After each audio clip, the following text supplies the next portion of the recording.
So what I wanted to talk to you about today is how a people pleaser can find it difficult to receive criticism and why that can hold us back. So the shift that you're making from people pleaser to soul pleaser allows you to respond in a different way to the same sorts of triggers that we get on repeat in a new way. So the thing is about a people pleaser and criticism is that when somebody says something, we can interpret it as judging us. So we feel judged. And then in that moment, we elaborate on that story and we turn it into essentially, I'm no good at this, or being defensive, but I have got this right, I'm actually doing the right thing, and rather than seeing it for what it is. So there's an opportunity. The first thing to understand when you ever feel this way, when somebody says something to you and you feel hurt or you feel offended or you feel like you're being unfairly treated, notice that you're feeling that. So that's the first step, is to become aware that that's the way you're feeling in response to that particular trigger. The next step then is to tune into your soul so that you can interpret it in a different way. And when you do this, you're going to shift from them and us, or him and me, or her and me. So that separateness, as though somebody is doing something to you. So you first of all acknowledge that no matter what somebody says to you, you are in control of how you perceive what they say, what you think about it, and how you feel about it. So the whole interpretation and then emotion and then action and continuing thoughts following any sort of trigger is completely up to you, and you're in control of that. But also acknowledge that the way that you respond is habitual, and our habits are based on our paradigms or the conditioning that we've been brought up with or that we've inherited.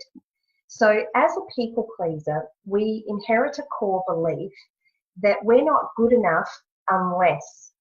So we have all of these expectations on ourselves, and we need to be achieving something, we need to be right, or we need to be good at something, we need people to approve of what we do, we need people to agree with us. We need all of this outside validation to make us feel like we're okay and to make us feel like we're safe. So this is why we can overreact to somebody pointing out something that we could have done better.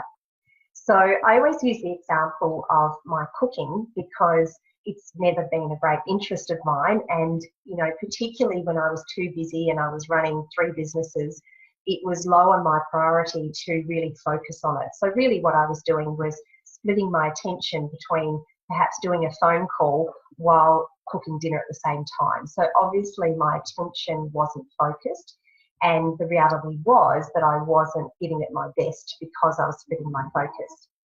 But as a people pleaser, when it was pointed out to me that the cooking wasn't great, I took great offence to it. So there are so many more layers to that when you become offended, because somebody else wouldn't necessarily be offended by that.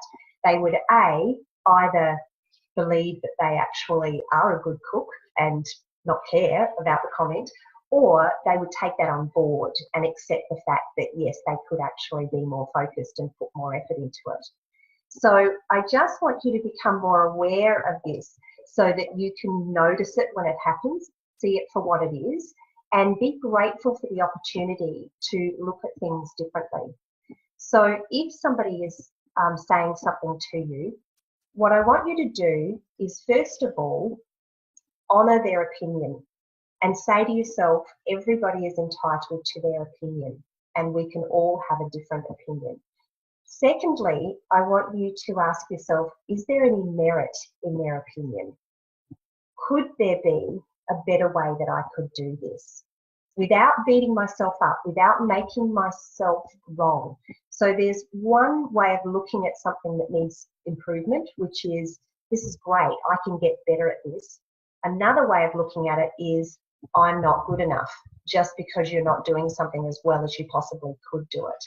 So you take on this opinion of somebody's, which is all that it is, and you look at it and see whether it's going to be useful to you to actually apply to the situation. But then you're not holding on to resentment or feeling judged, and then it's not about you. So you're not taking it personally and you're not labeling yourself.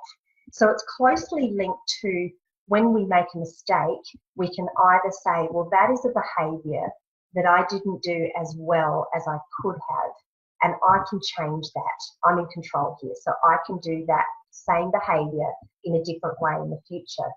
As opposed to shame, which is, I am a loser because I got that wrong. So we actually label ourselves in relationship to the way we performed something, rather than talking about the actual behaviour. So the next time somebody says something to you and you resent it, or you feel judged, or you feel hurt by it, or you feel offended, just be aware of that emotion and just ask yourself, is this a habitual behaviour for me to feel like this? And is there something I can do about it? Can I change the way I respond in this situation? Because this is why we attract certain circumstances to us. There's always meaning in every interaction that we have. And it's always an opportunity for you to step into that moment and be the best version of yourself.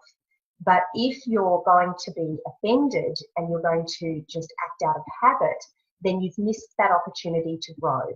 So there's always an opportunity to grow and to be more of who you really want to be. So more accepting, both of yourself and of other people, more loving, more generous, all of those things, more compassionate. And this will improve the relationship between you and the other person, no matter how significant that relationship is, and it will improve the relationship with yourself. So next time you feel offended, notice it, don't beat yourself up for it, just see it for what it is, and decide in that moment to respond differently. And this is when you break the cycle and you begin to behave differently all the time. And this is the way that you step from people pleaser to soul pleaser, and you experience so much more joy and bliss, calmness and peace, feeling fulfilled and inspired no matter what's going on around you. So it's taking back that responsibility for how you feel, rather than feeling the way you feel based on the circumstances, which means that you can just be constantly up and down.